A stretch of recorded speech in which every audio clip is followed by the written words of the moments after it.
الحمد لله رب العالمين والعاقبة للمتقين والصلاة والسلام على سيد المرسلين وعلى آله وصحبه ومن تبعهم بإحسان إلى يوم الدين. أما بعد، قال الله تبارك وتعالى: وما آتاكم الرسول فخذوه وما نهاكم عنه فانتهوا واتقوا الله إن الله شديد العقاب. وقال صلى الله عليه وسلم: لا يؤمن أحدكم حتى يكون هواه تبعا لما جئت به، أو كما قال صلی اللہ علیہ وسلم. عزیزان محترم، یہ مہینے کی آخری نشست ہے، آخری اتوار ہے. شمسی کیلنڈر کے اعتبار سے بھی اور چاند کی تاریخوں کے اعتبار سے بھی یہ آخری اتوار ہے، اور آخری اتوار میں سوال جواب اور دین کے مسئلے مسائل کی مجلس ہوا کرتی ہے. گزشتہ جمعہ سورہ توبہ میں ان 3 حضرات کے توبہ کا واقعہ سنا رہا تھا، مکمل نہیں ہوا تھا. یہ سوچا تھا کہ اس جمعہ ہوگا، اس اتوار میں مسئلہ آئے گا، لیکن یہ آخری اتوار ہے، مسائل کی طرف آ رہا. اب سمجھیے کہ شریعت 5 چیزوں کا نام ہے. شریعت 5 چیزوں کا نام ہے. کیا ہیں وہ 5 بڑی اور بنیادی چیزیں؟ پہلی ہے عقائد. عقیدے کی جمع عقائد. عقیدہ کہتے ہیں کہ ایک آدمی کے دل و دماغ میں اللہ کی ذات سے متعلق، ان کے صفات سے متعلق اور دوسرے چیزوں سے متعلق کیا بات ہونی چاہیے، اور یہ ایمان کی بنیاد ہے. عقیدے میں کمی آئی، عقیدے میں خرابی آئی، ایمان ختم. مثالوں سے بات آگے رکھو. دوسرے نمبر پر ہے عبادات. عبادات میں بڑی چیز ہے نماز ہے، روزہ ہے، حج ہے، زکوٰۃ ہے. یہ سب عبادات میں آتے ہیں. تیسرے نمبر کی چیز ہے بڑی چیز معاملات،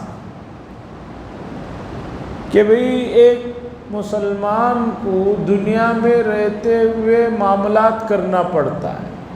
خرید و فروخت کرنا ہے، کوئی چیز خریدنا ہے، بیچنا ہے، کاروبار کرنا ہے، تجارت کرنا ہے. اس کے بغیر تو زندگی گزرے گی نہیں. تو کیا چیز حلال ہے، کیا حرام ہے، کیسے عقد و پیمان ہوتے ہیں.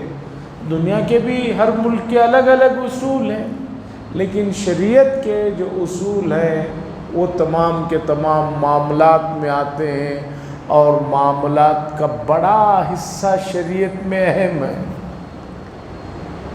امام ابو حنیفہ علیہ الرحمہ کے 2 بڑے مشہور شاگرد ہیں، ایک محمد بن حسن شیبانی اور ایک حضرت امام ابو یوسف. امام محمد بن حسن شیبانی رحمہ اللہ جو ہیں، انہوں نے امام ابو حنیفہ علیہ الرحمہ سے پوری چیزیں سن کر انہیں کتابی شکل میں جمع کی. تمام فقہ کو انہوں نے ان کی مشہور 6 کتابوں میں جمع کیا ہے، اور بھی ان کی بے شمار کتابیں ہیں. لوگوں نے ان سے ایک مرتبہ پوچھا کہ آپ نے تصوف پر کوئی کتاب کیوں نہیں لکھی؟ تصوف کہتے ہیں کہ جس میں آدمی کا تزکیہ، ایک آدمی اپنے روح کو، اپنے دل و دماغ کو پاک کیسے کرے گا، ذکر و اذکار کے طریقے، دوسری چیزیں، یہ تب تصوف سے، جو کہ شریعت کا حصہ ہے، شریعت ہے، اس سے جڑے ہوئے ہیں. لوگوں نے پوچھا کہ حضرت آپ نے تصوف پر کوئی کتاب کیوں نہیں لکھی؟ انہوں نے کہا لکھا تو ہوں. لوگوں نے کہا حضرت کون سی کتاب، ذرا نام بتا دیجئے آپ کی کتابوں میں. تو حضرت امام ابو یوسف علیہ حضرت امام محمد علیہ الرحمہ نے فرمایا کتاب البیوع جو لکھا ہوں یہی تصوف ہے۔ بیوع کہتے ہیں خرید و فروخت۔ اگر ایک آدمی کی خرید و فروخت شریعت کے مطابق نہ ہو تو پھر ایمانی کیا رہ جاتا ہے؟ تو یہاں معاملات کا مسئلہ بڑا اہم ہے جس کی طرف لوگ توجہ نہیں دیتے۔ تو پہلی چیز ہے 5 چیزوں میں عقائد، عبادات، اس کے بعد معاملات، چوتھے نمبر پر ہے معاشرت۔ ایک کلچر جو بنتا ہے وہ سنگل ایک آدمی سے تو بنتا نہیں۔ ایک بلڈنگ بھی اگر بنی ہے تو اس میں بہت سے اینٹیں لگتی ہیں، سیمنٹ لگتا ہے، بالو اور جو بھی بہت ساری چیزیں لگتی ہیں۔ اسی طرح ایک معاشرہ ہے، ہمارا ایک محلہ ہے۔ اب ایک محلے میں 500,000 گھر ہیں، ہر گھر میں 5-10 افراد ہیں، پھر ہر آدمی کا خاندان ہے، اس کے ماں باپ ہیں، بیوی بچے ہیں، ماموں ہیں، اسی طرح تایا ہے، پھوپھی ہے، یہ تمام لوگ ہیں۔ کن کے ساتھ کس طرح کا معاملہ رکھنا چاہیے، کس طرح کا برتاؤ ہونا چاہیے، ایک بڑے آدمی کو اپنے سے چھوٹوں کے ساتھ کس طرح پیش آنا چاہیے، چھوٹا ہے تو بڑوں کے ساتھ کس طرح پیش آنا چاہیے، آپ کے پڑوس میں ایک نو مسلم رہتا ہے، ایک نان مسلم رہتا ہے تو کیسے رہنا چاہیے۔ یہ جو چیزیں ہیں یہ معاشرتی مسائل کہلاتے ہیں۔ لوگ معاشرتی مسائل پر توجہ نہ دینے کی وجہ سے آج مسلمانوں سے دوسری اقوام بدکتی ہیں، ڈرتی ہیں، کاروبار میں بھی، دوسرے معاملات میں۔ قرآن نے اس کے بارے میں بھی بہت احکامات دیے۔ 5ویں پارے کی آیت ہے وَالصَّاحِبِ بِالْجَنْبِ۔ پڑوس میں ایک آدمی آپ کے ساتھ ٹرین میں یا بس میں بیٹھ کر 15-20 منٹ کے لیے جا رہا ہے، وہ تمہارا پڑوسی ہو گیا ہے۔ ٹرین میں آدھا گھنٹہ آپ کے ساتھ بیٹھا ہے یا کھڑا ہوا ہے، آپ بھی کھڑے ہوئے ہیں، یا بس میں بیٹھ کر جا رہے ہیں یا ہوائی جہاز میں جا رہے ہیں، یہ آدھے 1 گھنٹے کا جو آپ کے ساتھ آدمی لگا ہے یہ آپ کا پڑوسی ہے، اس کے بھی کچھ حقوق ہیں آپ کے ذمے، اسے شریعت نے بیان کیا ہے قرآن و حدیث میں۔ آدمی سوچتے ہیں کہ بھئی اس میں کیا ہے، میں بھی بس میں جا رہا ہوں، وہ بھی جا رہا ہے، میں نے ٹکٹ دی ہے، فری تو جا نہیں رہا ہوں، اب اس لیے ٹرین میں بس میں یہ چیخ رہے ہیں، چلا رہے ہیں، زور سے موبائل لگائے ہوئے ہیں۔ آپ کے چیخنے سے، چلانے سے، آپ کے جو ہے تھوک رہے ہیں، کھڑکی سے بار بار تھوک رہے ہیں، وہ بازو بیٹھے ہوئے آدمی پہ کیا قیامت گزر رہی ہے اس کا آپ کو اندازہ ہے؟ وہ کون ہے؟ شریعت یہ نہیں دیکھتی۔ کوئی بھی ہو، مسلمان ہو، نان مسلم ہو، شریعت کہتی ہے گناہ ہے۔ یہ معاشرت، آج معاشرہ بھی تباہ ہو کر رہ گیا ہے۔ 5ویں چیز ہے اخلاقیات۔ آپ سمجھیے کہ کلچر ہے، تہذیب ہے، کیا اخلاق ہونے چاہیے، یہ تمام چیزیں جو ہے شریعت نے ان 5 بڑے شعبوں کو بنایا۔ پھر ہر شعبے میں بہت سی چیزیں ہیں۔ عقائد میں مثال کے طور پر اگر کوئی آدمی یہ عقیدہ رکھتا ہے کہ رسول اللہ صلی اللہ علیہ وسلم کے بعد بھی کوئی نبی آ سکتے ہیں، خالی سوچے گا فوراً ایمان سے نکل جائے گا۔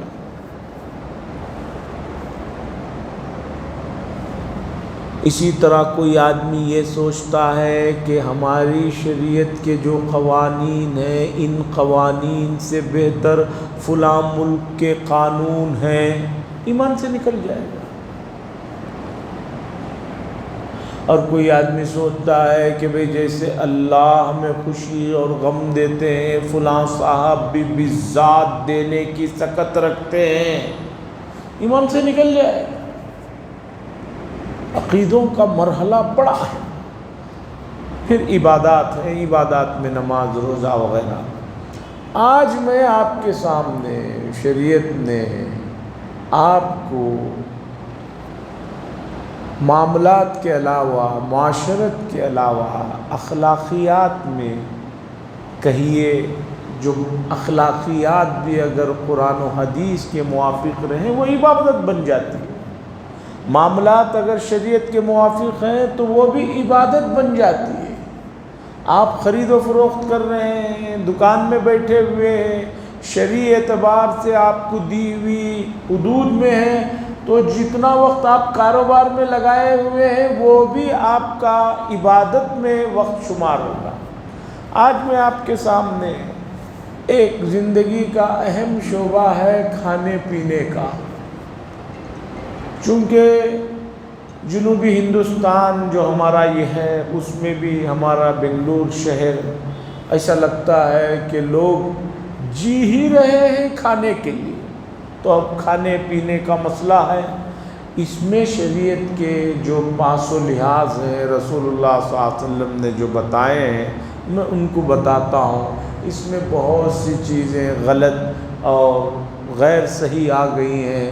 لوگ اس کی طرف توجہ بھی نہیں دیتے، کہتے ہیں کہ بھئی اس میں کیا مسئلہ ہے، ایسا بھی کرو ایسا بھی کرو. نہیں، آپ اپنے روپیے پیسے سے بھی کھانا کھا رہے ہیں تو اس کا بھی کچھ طریقہ ہے، اس کے بھی کچھ حدود ہیں. اس مسئلے کو سمجھیں. سب سے پہلے آدمی کچھ بھی کھائے، اس کی نیت کیا ہونی چاہیے؟ نیت یہ ہونی چاہیے کہ میں اس لیے کھا رہا ہوں کہ اس کھانے سے جو قوت حاصل ہوگی وہ اللہ کی مرضی میں لگاؤں. تو یہ کھانے کا وقت بھی جتنا ہے وہ بھی آپ کے لیے عبادت میں شمار ہو جائے گا.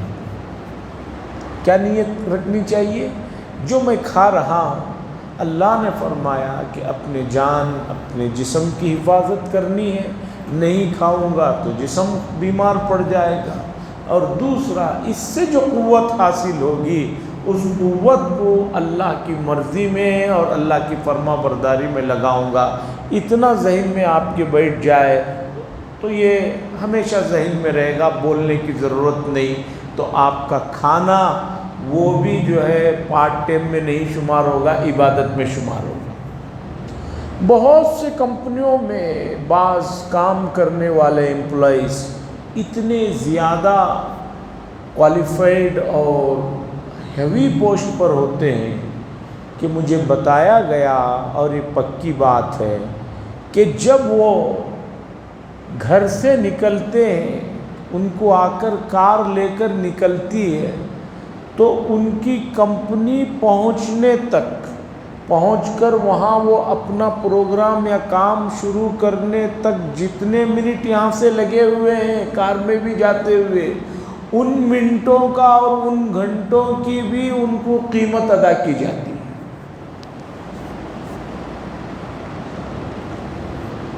نمبر 2، کھانے کے سلسلے میں بنیادی طور پر شریعت نے حلال چیزوں کی تعداد کو زیادہ رکھا. اگر آپ دیکھیں گے، هو الذی خلق لکم ما فی الارض جمیعا، کہ کھانے پینے میں حلال چیزوں کی تعداد بہت بڑی ہے. جو چیزیں حرام قرار دی گئی ہیں شریعت میں وہ بہت تھوڑی ہیں، اور وہ بھی اس لیے ہے کہ وہ آپ کے جسم کو، آپ کی روح کو تباہ و برباد کرنے والی ہیں، اس لیے وہ چیزیں حرام قرار دی گئی. مثال کے طور پر جو جانور قدرتی مر جائے یا اسے گرا کر مار دیا جائے تو شریعت میں حرام ہے. کیوں؟ اس لیے کہ خون اس کے اندر ہی جم جاتا ہے، اور وہ گوشت میں خون پورے کا پورا اندر رہ جائے، وہ جانور جو ہے انسان کی صحت کے لیے مضر ہے. مثلا اسی طرح کل مسکر حرام، ہر نشہ اور چیز حرام ہے. کھانے کے سلسلے میں سب سے پہلے مسئلہ یہ سمجھیے کہ کھانا ٹیبل اور کرسی پر بیٹھ کر کھانا سنت ہے یا نیچے دسترخوان بچھا کر کھانا سنت ہے؟ تو بات یہ ہے کہ کھانا نیچے بیٹھ کر دسترخوان پر کھانا یہ سنت ہے۔ اگر کسی آدمی کو نیچے بیٹھنا مسئلہ ہو صحت کے اعتبار سے، دوسرے اعتبار سے، تو وہ آدمی ٹیبل کرسی کا استعمال کر سکتا، لیکن اگر کوئی مسئلہ نہیں ہے تو آدمی کو کوشش کرنا چاہیے کہ کھانا نیچے بیٹھ کر کھائے۔ یہ بڑا مسئلہ ہے، آپ اپنے گھر میں اپنے حساب سے آپ کا اختیار ہے، گھر میں 4 افراد ایسے نیچے بیٹھ کر نہیں کھا سکتے، کھائیں اوپر بیٹھ کر کھائیں، کوئی مسئلہ نہیں، آپ نیچے بیٹھ کر کھا سکتے ہیں۔ سنت یہ ہے کہ آپ نیچے بیٹھ کر کھائیں۔ دوسری چیز، کھانا کھاتے ہوئے رسول اللہ صلی اللہ علیہ وسلم نے فرمایا میں ایک بندے کی طرح کھانا پسند کرتا ہوں، اس لیے کھانے کے وقت میں ٹیک لینے سے رسول اللہ صلی اللہ علیہ وسلم نے منع فرمایا کہ آدمی ٹیکا لے کر بیٹھ کر کھا رہا ہے، نیچے بھی بیٹھا ہے لیکن ٹیکا لیے ہوئے ہے۔ رسول اللہ صلی اللہ علیہ وسلم نے فرمایا اللہ کی نعمت کو اس طرح کھانا یہ متکبرانہ انداز ہے، مجھے پسند نہیں، اور آپ نے کبھی ٹیک نہیں لیا۔ دیکھیے مجبوری ہے، صحت ٹھیک نہیں ہے، کچھ عذر ہے، شریعت آپ پر زبردستی نہیں کرتی، لیکن آپ بغیر ٹیک لیے کھا سکتے ہیں تو کھا سکتے ہیں۔ اور کھانے میں کس طرح بیٹھ کر کھانا سنت ہے یہ مسئلہ بھی سمجھیے۔ رسول اللہ صلی اللہ علیہ وسلم نے فرمایا میں اس طرح بیٹھ کر کھانا پسند کرتا ہوں جس طرح ایک بندہ اللہ کے سامنے بیٹھ کر کھانا پسند کرتا ہے۔ رسول اللہ صلی اللہ علیہ وسلم سے کھانے کے موقع پر سب سے زیادہ بیٹھ کر کھانے کا جو طریقہ ہے وہ 2 زانو کا مطلب جو ہم تشہد میں بیٹھتے ہیں۔ نمبر 2، دوسرا طریقہ یہ ہے کہ ایک پیر جو ہے اس طرح رکھ دیا جائے، ایک پیر کھڑا کر لیا جائے، 2 زانو، یا نہیں تو یہ پیر جو ہے وہ اتحیات والے انداز میں رکھے اور اسے رکھے۔ بعض لوگ اکھڑ بیٹھ کر کھانا، اکھڑ بیٹھ کر کھانے کا مطلب ہے کہ دونوں پیروں کو کھڑا کر لینا اور اس طرح جو بیٹھ کر کھانا، اسی کو سنت جو سمجھتے ہیں وہ صحیح نہیں ہے، اس لیے کہ روایات میں ایک آدھ مرتبہ رسول اللہ صلی اللہ علیہ وسلم سے کھجور کھاتے ہوئے اس طرح اکھڑ بیٹھنا ثابت ہے۔ بہت سارے لوگ اکھڑ بیٹھ کر یہ انگوٹھے کو اس انگوٹھے پر رکھنے کو کھانے کے وقت میں سنت سمجھتے ہیں، ایسا مسئلہ نہیں ہے۔ کھانے کا اصل طریقہ 2 زانو ہے، یا ایک پیر سلا کر ایک پیر کھڑا کرنا ہے، اور اگر کسی آدمی کو یہ دونوں طریقے نہیں ہو سکتے، ہمارے یہاں جو ادب بن کر بیٹھنا بولتے ہیں اس طرح بیٹھ کر کھاتا ہے بغیر ٹیک لگائے ہوئے، تو یہ اصل کھانے کا طریقہ ہے۔ اب اس کے بعد آئیے کھانے کے طریقے کے بعد، کھانے سے پہلے سنت ہے کہ آدمی ہاتھوں کو دھوئے۔ ہاتھوں کو دھونا کھانے سے پہلے اور کھانے کے بعد یہ سنتوں میں شمار ہوتا ہے۔ اب آپ کہیں گے کہ بھئی میں تو ہاتھ سے کھاتا ہی نہیں، چمچ سے کھاتا ہوں، تو چمچ سے کھانا کیسے؟ یہ بھی سوال ہے۔ تو جو چیز چمچ میں کھانے کی ہے اسے شریعت کہتے ہیں چمچ میں کھائیے، لیکن نارمل روٹی کو، چاول کو اور دوسری چیزوں کو ہاتھ میں کھا سکتے ہیں تو اسے ہاتھ میں کھانا ہی سنت ہے۔ اب جیسے فروٹ رکھے ہوئے ہیں، اس میں وہ کبھی لکڑی لگی رہتی ہے، اس کا وہ اس طرح کا کانٹے والا چمچہ رہتا ہے، اس میں آپ کھاتے ہی منع نہیں، لیکن ہر چیز کو چمچ سے کھانے کا یورپ کا جو طریقہ آ گیا ہے، انڈا بھی کھا رہے ہیں تو ایک چاقو سے کاٹ رہے ہیں، اس میں پکڑ رہے ہیں، پھر لیفٹ میں کھا رہے ہیں۔ لیفٹ میں کھانے کی تو کسی بھی صورت میں اجازت نہیں، ہاں کسی آدمی کا سیدھا ہاتھ ہی نہیں ہے وہ الگ مسئلہ ہے، یا فالج ہو گیا ہے الگ مسئلہ ہے، لیکن باہر کے آئے ہوئے طریقے میں ہر چیز کو زبردستی چمچ ہی میں کھانے کا جو رواج ہے یہ بھی شریعت میں پسندیدہ نہیں ہے۔ سنت ہے کہ آدمی کھانے کو جو ہے کھائے، ہاتھ سے کھائے۔ اور بہت سی جگہ کشمیر وغیرہ مجھے جانے کا موقع ہوا، بہت سی جگہ لوگوں میں یہ بات مشہور ہے کہ کھانے کی ابتدا بھی نمک سے ہو، کھانے کی انتہا بھی نمک سے ہو، بہت سارے لوگ کرتے ہیں۔ طبی اعتبار سے اگر اس کا کوئی فائدہ ہے، میڈیکلی اعتبار سے فائدہ ہے تو کیجئے، لیکن سنت نہیں ہے۔ اور کشمیر میں دوسری جگہ سب سے پہلے نمک لا کے رکھا جاتا ہے، پہلے آدمی تھوڑا سا نمک چکھتا ہے، اس کے بعد کھانا روٹی جو بھی کھانا ہے وہ کھاتا ہے، پھر آخر میں بھی تھوڑا نمک کھاتا ہے۔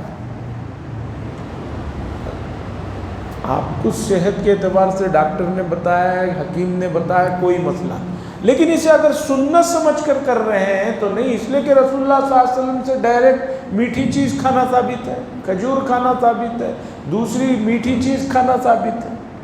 اور یہ جو میٹھا کھانا سنت بول کر بھی مشہور ہے، پہلے ہی میٹھا کھانا سنت ہے۔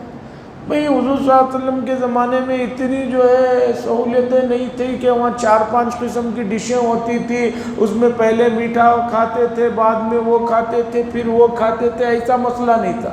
حضور صلی اللہ علیہ وسلم کو کوئی بھی چیز جو میٹھی ہوتی تھی وہ پسند ہوتی تھی، لیکن میٹھے سے ہی ابتدا کرنا سنت ہے، یہ جو عام طور پر لوگوں میں مشہور ہے یہ بھی صحیح نہیں ہے۔ سمجھیے، ان سب چیزوں میں اگر آپ ان چیزوں کا لحاظ رکھیں گے تو روزانہ چونکہ آدمی کم سے کم غریب بھی 3 مرتبہ کھا رہا ہے، اور بعض آدمی تو 5-7 مرتبہ کھا رہے ہیں، اور بعض آدمی تو کھاتے ہی رہتے ہیں، کبھی کبھی دوسرا بھی کام کر لیتے ہیں، تو اب ان کا اتنا وقت جو ہے اگر سنت کے مطابق گزرا تو وہ سب وقت عبادت میں گزرے گا۔ نمبر 5 یا اہم چیز، کھانے کے شروع میں بسم اللہ پڑھنے کا حکم ہے، بلکہ ہر اچھے کام کی ابتدا بسم اللہ سے ہونا چاہیے۔ اب بسم اللہ کیسے پڑھیں؟ امام غزالی رحمۃ اللہ علیہ نے فرمایا ابھی ڈائریکٹ بسم اللہ الرحمن الرحیم پڑھو، یہ بھی روایت سے ثابت ہے، لیکن مشہور دعا یہ ہے بسم اللہ وعلی برکت اللہ، وعلی برکت اللہ۔ لفظ برکہ کو جہاں بھی یہ لفظ استعمال ہے لوگ غلط پڑھتے ہیں۔ اتحیات میں یہ لفظ ہے، سلام میں یہ لفظ ہے، اور سلام پھیرتے ہوئے نماز میں یہ لفظ ہے۔ کیا لفظ ہے؟ برکت اللہ، السلام علیکم ورحمۃ اللہ وبرکاتہ۔ با پر بھی زبر ہے، را پر بھی زبر ہے۔ کھانے کی بھی جو دعا ہے وعلی برکت اللہ، باب پر بھی زبر ہے، را پر بھی زبر ہے، لیکن پورے لوگ 12 زبر بر، را کے اوپر جزم لگا دیتے ہیں، برکت اللہ وبرکاتہ، وبرکاتہ، السلام علیکم ورحمۃ اللہ وبرکاتہ۔ اتحیات میں بھی یہ لفظ ہے، سلام پھیرتے ہوئے بھی لفظ ہے، روزانہ آپ 50 آدمیوں کو سلام کر رہے ہیں، تو جس کے اوپر زبر ہے اسے یہ جزم دینے کا جو رواج چل پڑا ہے، یہ کہاں سے چل پڑا ہے؟ صحیح نہیں، اسے درست کرنے کی شدید ضرورت ہے۔ السلام علیکم ورحمۃ اللہ وبرکاتہ، وبرکاتہ، وبرکاتہ، بسم اللہ وعلی برکت اللہ، برکت اللہ۔ آپ زبر کے اوپر جزم بنا دیے، پچھلے زبر کو را کے اوپر ملا کر 12 زبر بر، برکت کر دیے۔ یہ اردو کا لفظ نہیں ہے، عربی کا لفظ ہے، اور عربی کا بھی ایسا لفظ ہے جو قرآن و حدیث کا لفظ ہے۔ ایک چھوٹی سی انگلش میں غلطی کر دیجئے، تبصرے تذکرے ہوتے رہتے، اتنی بنیادی غلطی لوگ کرتے، بہت مشکل ہے یہ لفظ۔ میں چاہتا ہوں کہ آج کی مجلس میں کم از کم اس لفظ کی جو ہے آئندہ آپ پریکٹس کر لیں، با زبر با را زبر را، برکت اللہ و رحمت اللہ و برکات، تو کھانے سے پہلے دعا پڑھنا ہے۔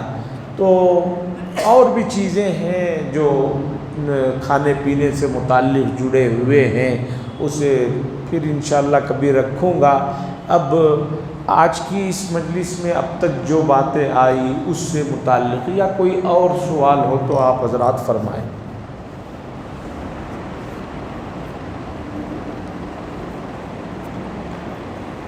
ایک صاحب سوال کیے کہ جیسے کہ 4 رکعت کی نماز پڑھنا ہے جی، تو اس کے بعد تشہد پڑھنے کے بعد ہم نے درود شریف پڑھ لیا، جی، تو کیا ہم سجدہ سہو کریں گے یا سجدہ سہو ضروری ہے یا نہیں؟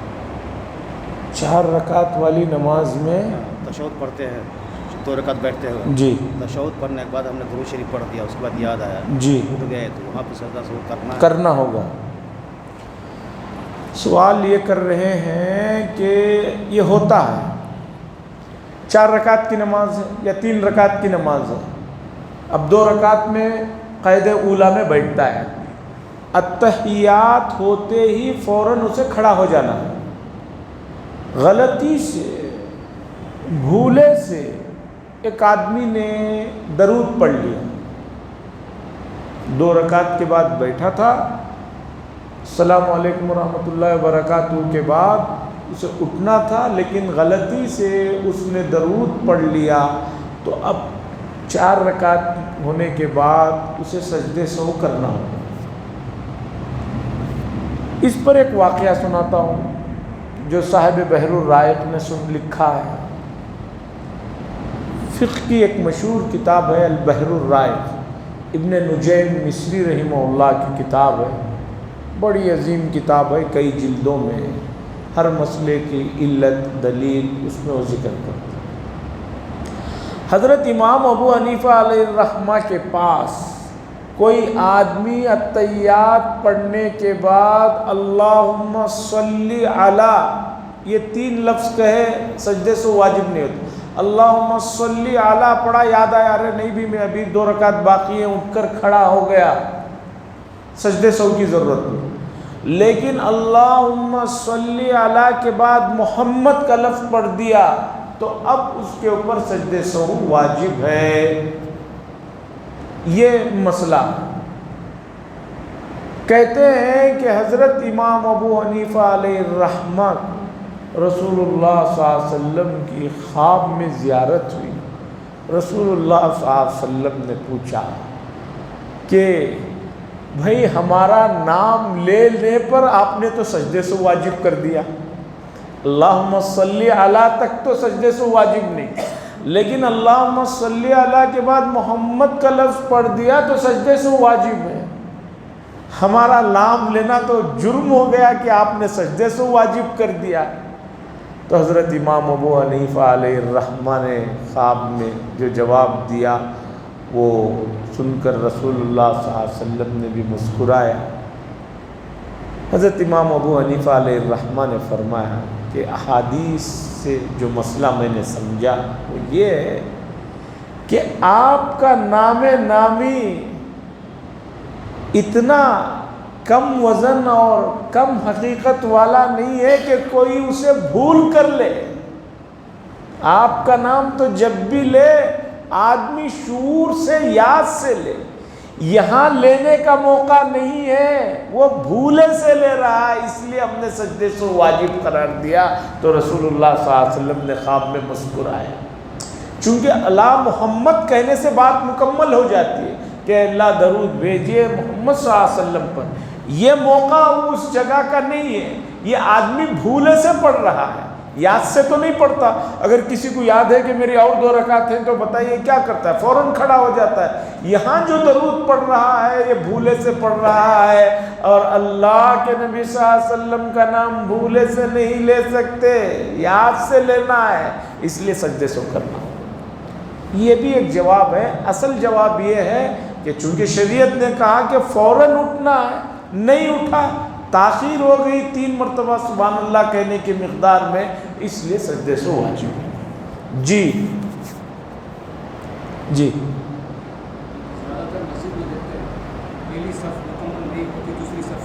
جی ابھی تھوڑے دنوں سے یا تھوڑے مہینوں سے دیکھ لیں، ایک صف میں 3 جماعت، تھوڑے لوگ بیچ میں پڑھتے ہیں، تھوڑے لوگ اس کام میں پڑھتے ہیں، تھوڑے لوگ اس کام میں۔ جی، یہ قسم کا فتنہ جیسا فتنہ نہیں، یہ بڑی بیماری ہے۔ حدیث میں آیا ہے کہ پہلی صف کا ثواب اتنا زیادہ ہے کہ لوگوں کو معلوم ہو جائے تو روزانہ یہاں مؤذن صاحب قرآن اندازی کرنا پڑے گا۔ ہر آدمی کہے گا کہ مجھے پہلی صف میں کھڑا ہو، ہر آدمی یہ چاہے گا، یہ حدیث بتا رہی۔ لیکن میں دیکھتا ہوں ہماری مسجدوں میں، خاص طور پر ہماری مسجدوں سے مراد میری خاص طور پر ایسی مسجدوں سے ہے جو علاقہ ذرا آفیشل کہلاتا ہے، ذرا پڑھا لکھا طبقہ ہے، ذرا اونچے ملازمتوں اور جاب میں ہے۔ وہاں میں دیکھتا ہوں کہ لوگ پہلی صف میں آنے کے لیے ہی تیار نہیں، آدھا گھنٹہ پہلے آتے ہیں مسجد میں بعض لوگ، لیکن دیکھیے ان کی نماز آخری صف میں ہوتی۔ پہلی صف اگر مکمل نہ ہو، دوسری صف میں کوئی آدمی نماز کھڑے ہو کر پڑھتا ہے تو نماز کے اندر کراہت ہے۔ اور تیسری بات، کوئی آدمی دوسری صف بھی کہاں سے شروع کرے گا؟ بالکل امام کے پیچھے سے شروع کرے گا۔ پہلی صف مکمل ہوئی، یہاں سے شروع ہوگی صف، یہ نہیں کہ وہ وہاں سے آیا تو وہیں کھڑا ہو گیا، یہ یہاں سے آیا تو یہاں دیوار پکڑ کر کھڑا ہو گیا۔ اس سے نماز کراہت میں چلے جاتی ہے، ثواب ختم ہو جاتا ہے۔ اس لیے خدا را مسجدوں میں پہلی صف مکمل کرنے کے بعد دوسری صف کو یہاں سے شروع کریں، یہ مکمل ہو تو تیسری شروع کریں۔ اگر ایسا نہیں کر رہے ہیں تو یہ نمازی حضرات بہت اپنی محنت کو ضائع کر رہے ہیں۔ وقت تو اتنا ہی لگے گا، نماز آپ یہاں پڑھیں یا وہاں پڑھیں، اس صف میں پڑھیں یا اس صف میں پڑھیں، وقت تو اتنا ہی لگے گا، لیکن کراہت مکروہ، اور فقہاء نے لکھا ہے کہ مکروہ کا لفظ جب مطلق بولا جاتا ہے تو مکروہ تحریمی ہوتی ہے، ثواب ختم، وبال آ جاتا ہے۔ اس لیے ایسا نہ کریں۔ جو بھی ہماری بات سن رہے ہیں ہمیں انہیں بتاتے ہیں کہ حضور صلی اللہ علیہ وسلم نے صفوں میں پہلی صف مکمل ہونے کے بعد دوسری صف، اس کے مکمل ہونے کے بعد تیسری صف۔ جو لوگ اس طرح نہیں کر رہے ہیں، کونوں کو پکڑ لے رہے ہیں اٹھ کے جانے کی سہولت کے لیے، یہ صحیح نہیں ہے، اس سے بچنے کی ضرورت ہے۔ جی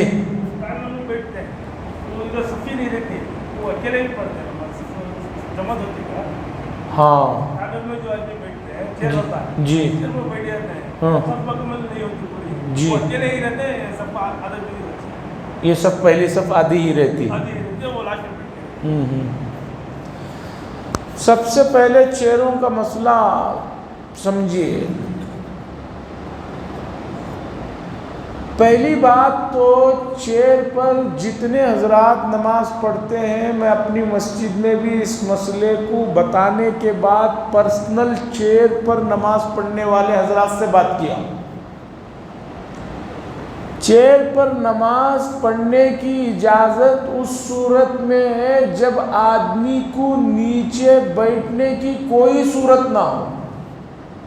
ایک آدمی مسجد میں صف میں ادب بن کر بیٹھ سکتا ہو یا دونوں پیر قبلے کی طرف لمبا کر کے بیٹھ سکتا ہو اور اشارے سے رکوع سجدہ کر سکتا ہو، اس آدمی کو چیئر پر بیٹھ کر نماز پڑھنے سے نماز نہیں ہوگی۔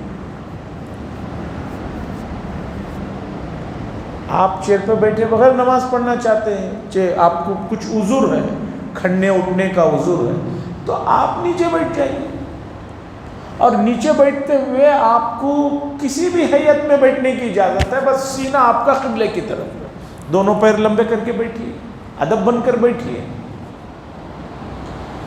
دوسرا مسئلہ، اب بعض مسجدوں میں چیئروں کی تعداد اس میں پڑھنے والوں کی زیادہ ہو گئی ہے، غیر چیئر والوں کی تعداد کم ہو گئی ہے۔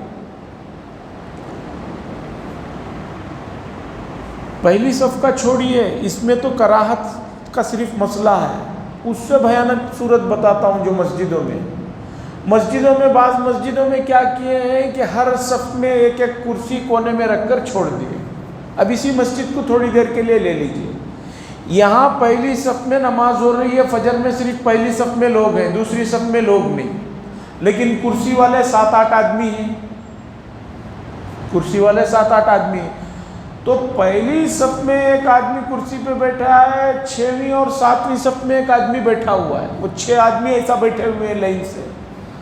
اب نمازی صرف پہلی صف میں پورے ہیں، باقی کے 5-6 صف خالی ہیں، وہ آدمی 6ویں صف میں بیٹھا ہے، بیچ میں اتنے گیپ ہے کہ اس کی جماعت اس امام کے ساتھ ہو ہی نہیں رہی ہے۔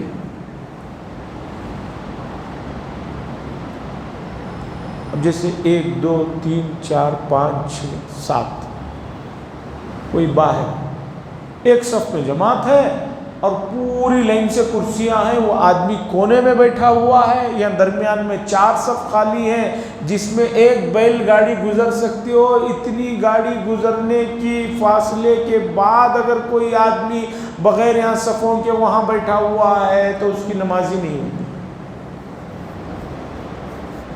اور دوسرا، یہ اتنی جگہ ہوتے ہوئے بعد میں بھر جاتی ہے، پہلی رکعت ہی میں بھر جاتی ہے، کوئی بات نہیں، پہلی رکعت میں بھی نہیں بھر رہی ہے، وہ صف آدھی ہی ہے، پھر بھی وہ آدمی وہاں بیٹھ کر پڑھ رہے ہیں، تو مسئلہ ہے کہ ان کی نماز میں کراہت آتی ہے۔